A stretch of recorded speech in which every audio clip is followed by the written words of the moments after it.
Okay, Shalom Aleichem. What I want to do today is I want to try to go over the halachos of Maaser, the halachos of tzedakah. The halachos of tzedakah are very complicated. First of all, it's hard to give up with your money. It's hard to part with it once you earned it. And number two, it's hard to know what you have to give and from what you have to give and how much you have to give and to who to give to. And therefore I want to try to go through this quickly, but methodically. And that way, if you have any questions, you can always follow up with one of your Orayta Rebbeim or your Rebbe in your local synagogue, or shul, whatever it is, and get clarity from that regard. So the first question I'm going to deal with is how much tzedakah should a person be giving? So the Gemara in Ksuvas and Daf Nun teaches us that they made a takanas usha was that a person who's giving tzedakah, he shouldn't give more than 20% of his money.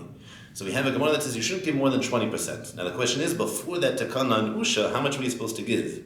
So the Chassam Sofer writes in Shuvas that before the takana and usha, when it comes to tzedakah, you can give any amount. You can give, 2% and you can give 70% of your parnasa.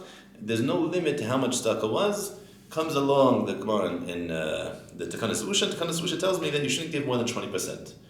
Now, the Yerushalmi, it's very interesting, has a different girsa. The Yerushalmi, in the beginning of Peah, Parakan Halacha Aleph, tells us that the girsa is that a person should be, the language of the Gemara is that a person, I think they quote the Shem Rish Lakish, that a person, Shiahei Odim Mafrish Chimish Min Chasav, the mitzvah. The mitzvah in the Yerushalmi means tzedakah, and a person should be Mafrish Chimish Min Chasav, the mitzvah.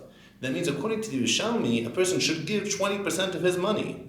Any 20% of his earnings, this is after taxes, his net earnings, according to Rav Moshe. So 20% of his net earnings, according to the Yerushalmi, that's what you should give. So the question is, what's the halacha? So the Shulchan Aruch paskins in Siman Reish Mem Ches that every person's chayiv to give tzedakah. There's a chayiv, whether you're a person who's rich, whether you're a person who yourself are collecting tzedakah. Nonetheless, everyone has to give tzedakah. So how much is that? So in Reish Mem Tes, Sif Aleph, the Shulchan Aruch says that there's different levels. The first level is that you should give kfiyat tzorich. Whatever is necessary, that's how much you should give. Then the Shulchan Aruch says, and if you're able to, you should give 20% of your nachasim, 20% of your income you should give to tzedakah. And then he says that a mina beinonis, the average person gives 10%, and then anything less is a person who's not able to even give that. So that's 4 different categories. The first category is give whatever is needed within the community. Number 2 is you should give 20%. Number 3, the mida beinonis, is you should give 10%, and that's where we get our idea of Maaser. And number 4 is that you should give as much as you're able to, even if it's less than 10%. Now, there it's interesting, the Shulchan Aruch doesn't bring takanas usha that you shouldn't give more than chomesh. So the Ramah goes along and he brings it. He says, according to the Ramah, he says, you should know that even if you're going to give kfiyat tzarech, like the Shulchan Aruch's first thing, based off the needs, you shouldn't give more than 20%. Now the Gra there writes, he's Metzayin the Yerushalmi, points out the Yerushalmi. It sounds like the Gra says that it's not true, he's chilek on the Ramah.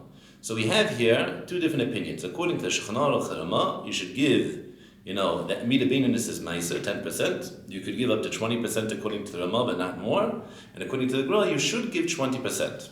Now, is this chiyuv of Maaser, is this these amounts, is this a din deraisa, din derabanan?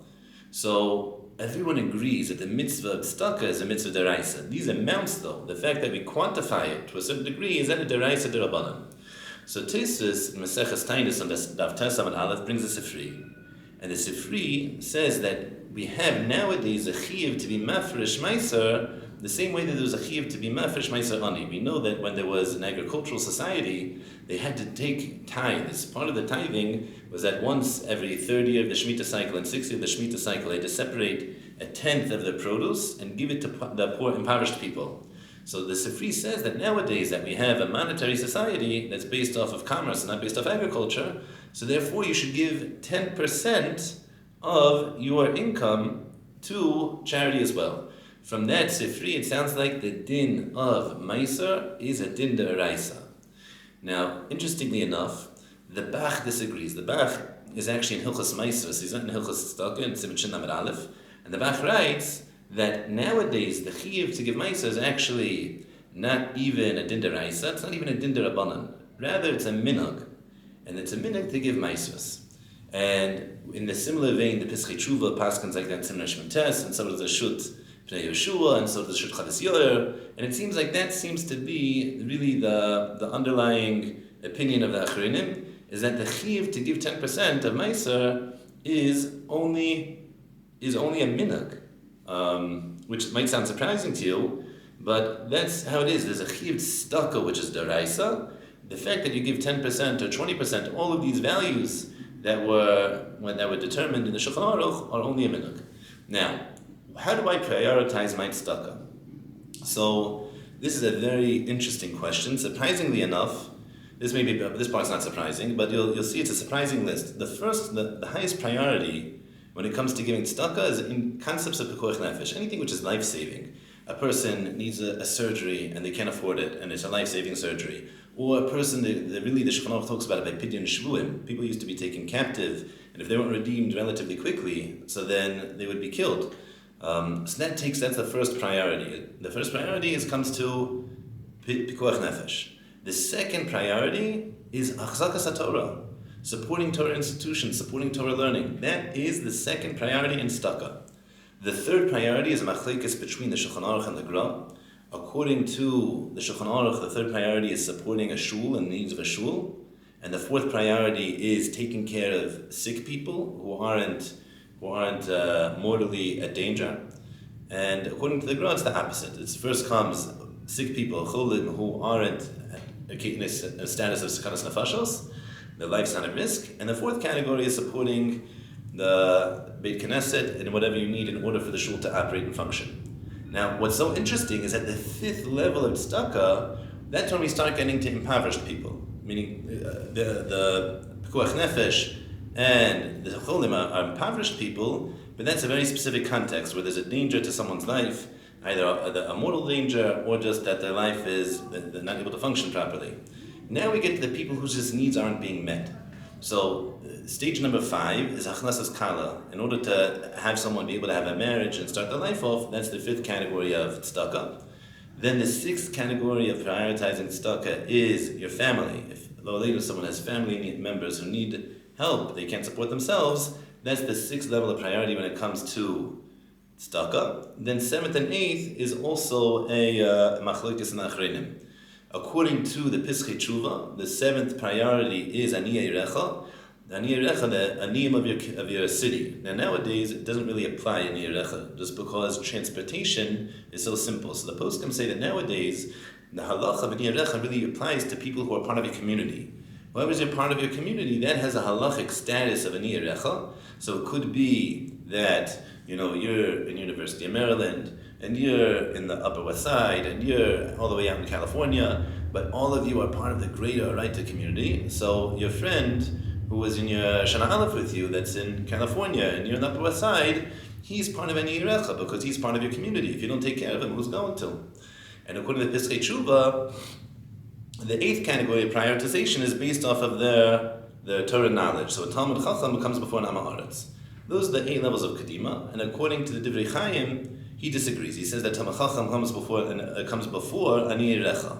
Now there's an interesting Chasam Sofer. The Chasam Sofer learns that the people in Eretz Yisrael, the Yishuv, that has a din of Ani Recha for all of Klal Yisrael. Why? Because Eretz Yisrael is the place that we all should be. So even if Nebuch, you have to live in America for whatever reason, Baruch Hashem, we get to be in Eretz Yisrael, but Nebuch, you have to live in America. So there, the halacha is that the people who are living in Eretz Yisrael have a din of Ani Recha also. Now, after we talk about Kedima, so it's important to note that the halacha of Kedima, prioritization, when it comes to tzedakah, is different than Kedima in other arenas. So for example, there's a concept of Kedima and brachos. Which bracha do I make first, a mazonos or adama? So there, it's a chiyuv, the dinim of Kedima and brachos, you have to make a mazonos before you make the adama. So here too also, when it comes to Kedima and tzedakah, it's not true. This is different. You don't have to do it. The Kedima here is it's something which is good to do, it's something which is noble to do, but it's not obligatory to do. Therefore, as follows. When a person comes to give tzedakah, everyone has needs nowadays. And the truth be told, you're parts of different communities, so who do I give to? I find this all the time. So many people ask for tzedakah. You get 10 phone calls a day, and emails, and WhatsApps, and who am I supposed to do?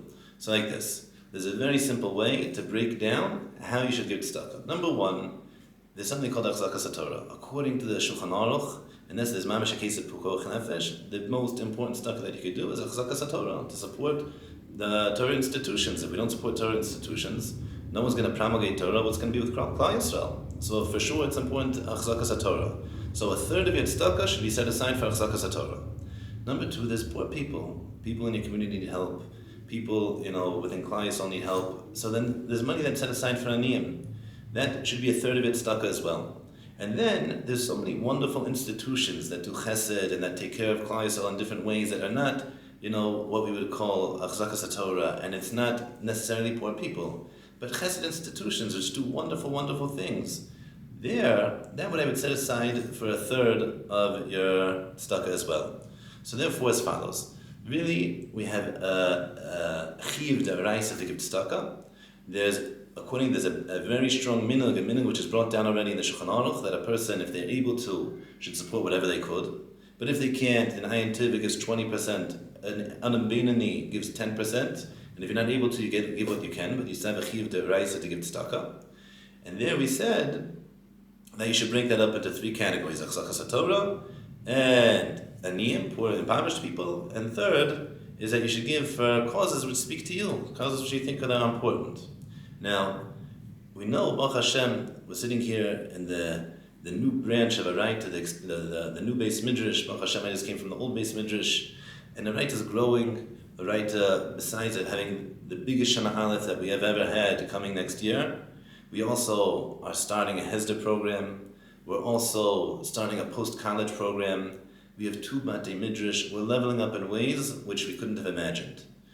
But in order to do that, we need your help.